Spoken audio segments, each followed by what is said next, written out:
10 лет назад Абхазия приняла амбициозную стратегию социально-экономического развития 2025. Сегодня, когда срок ее действия подходит к концу, эксперты отмечают, значительная часть поставленных целей осталась нереализованной. Почему так произошло и как перейти от цикла точечных проектов к социальному планированию? Эти вопросы обсуждали участники круглого стола в Центре социально-экономических исследований.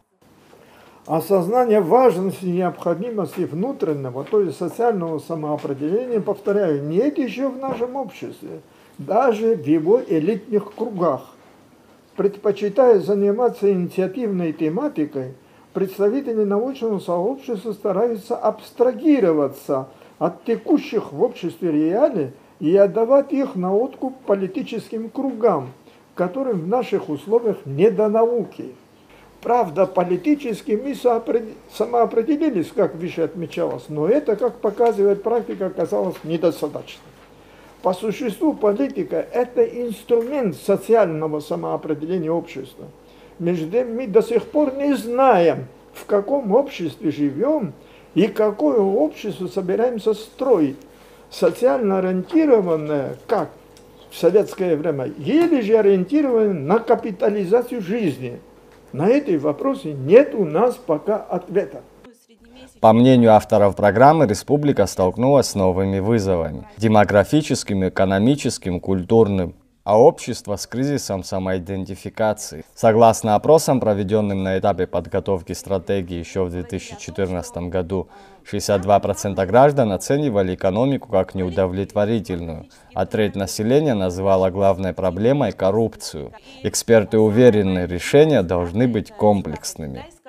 Был также проведен далее на втором этапе анализ социально-экономического потенциала республики, который выявил тоже неоднозначные, сложные, противоречивые процессы, происходящие в нашей стране. Были разработаны сценарии инерционные и оптимальные для реализации стратегии. Конечно же, статистический анализ на определенном этапе подтвердил инерционность развития, но сегодня, опять же, чуть забегая вперед, конечно, мы должны отметить, что очень многие позиции, положения стратегии реализованы, пусть даже точечно, пусть даже инерционно, но тем не менее. На сегодняшний день, конечно, все еще существуют системные проблемы, требующие комплексного подхода. И разработка стратегических документов в будущем, на наш взгляд, в том числе государственной программы, определяющие конкретные цели, сроки, объемы финансирования ответственных исполнителей, послужила бы ориентиром в рамках деятельности органов государственной власти и управления и позволила бы избежать бессистемного государственного финансирования отдельных сфер национальной экономики. Звучали и предложения по институциональным реформам. Особое внимание участники уделили демографическому кризису. Коэффициент рождаемости снизился на 30%. В 2023 году в республике родилось лишь 890 детей. Это антирекорд в новейшей истории Абхазии. Эти вызовы должны быть отражены в новой программе развития, убеждены участники обсуждения. Нисходящая динамика численности населения при суженном естественном воспроизводстве приводит к неминуемому снижению физической плотности населения страны, что предопределяет угрозы демографической безопасности. Среди подобных угроз особую значимость приобретает демографическая экспансия, в частности, предполагающая существенную трансформацию этнической структуры страны при заполнении неосвоенных территорий Абхазии мигрантами из других стран. Институционализация демографического суверенитета Абхазии требует создания органа, который бы организовывал и координировал государственную антикризисную политику в демографической сфере. Глава данного ведомства одновременно должен быть наделен полномочиями вице-премьера, курирующего весь социальный блок и несущего персональную ответственность за проектирование профильного законодательства, подготовку необходимых нормативных документов и правовых актов, разработку направлений государственной, демографической и миграционной политики, непосредственную реализацию, координацию и контроль деятельности государственных органов по реализации государственной, демографической и миграционной политики.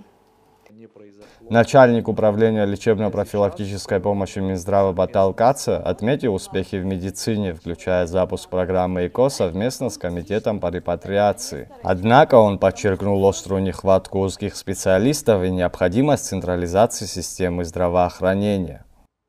Что касается специалистов, здесь мы пока еще, конечно, испытываем большой дефицит узкопрофильных специалистов.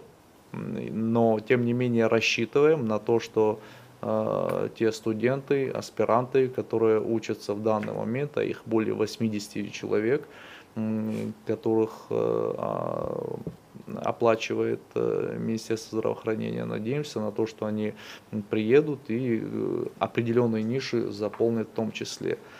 Действительно, централизацию системы здравоохранения, учитывая нашу площадь страны, учитывая количество населения, и нужно реально сконцентрировать все усилия для того, чтобы в одном месте оказывалась высокотехнологичная помощь, а минимум какой-то находился необходимый на периферии.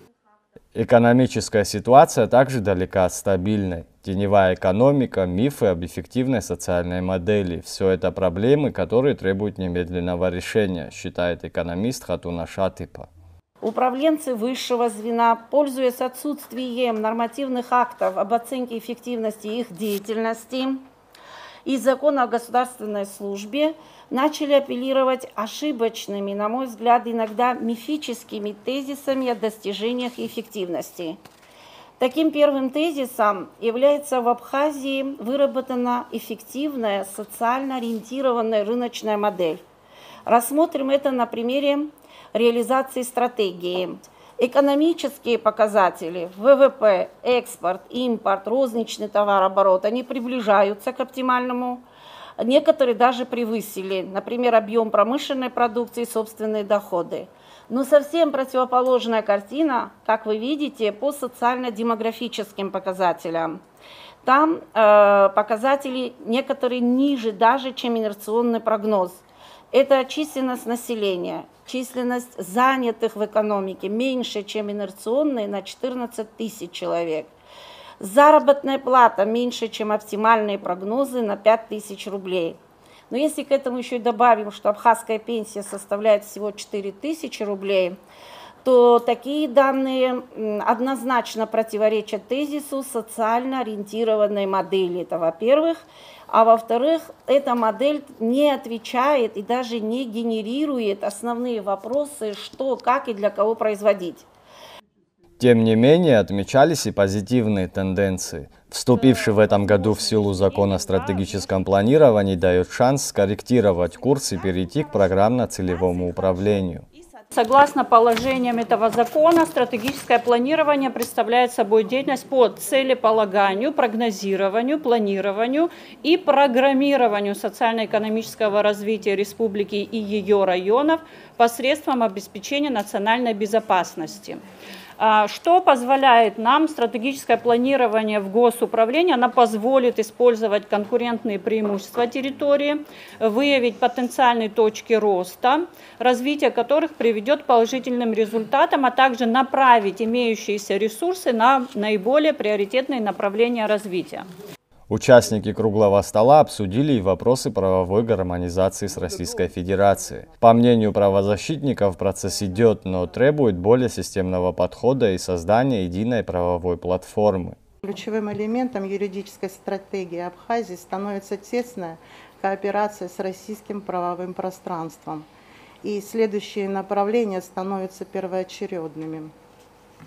Это дальнейшая разработка нормативной базы, обеспечивающей социальную справедливость и устойчивость правовой системы, постоянное обновление методов и инструментов правотворчества и правоприменения, совершенствование гражданского оборота и создание благоприятных условий для привлечения инвестиций и развития малого и среднего бизнеса. Именно интеграция и гармонизированное развитие позволяет укрепить национальную экономику и поднять качество жизни граждан. На сегодняшний день процесс гармонизации законодательства Абхазии с Российской Федерацией достиг значительных успехов и сделан важный шаг на пути построения современной правовой системы, отвечающей потребностям общества и государства. Перед руководством республики стоит задача продолжить начатые преобразования и закрепить достигнутые успехи. Организаторы подчеркнули, ключевая задача круглого стола – напомнить о важности стратегического подхода. И главное, стратегии не должны оставаться на бумаге. Они должны стать инструментом реальных перемен в экономике, социальной политике, демографии. Заур Кварча, Валерий Квиквискири, Абаза ТВ.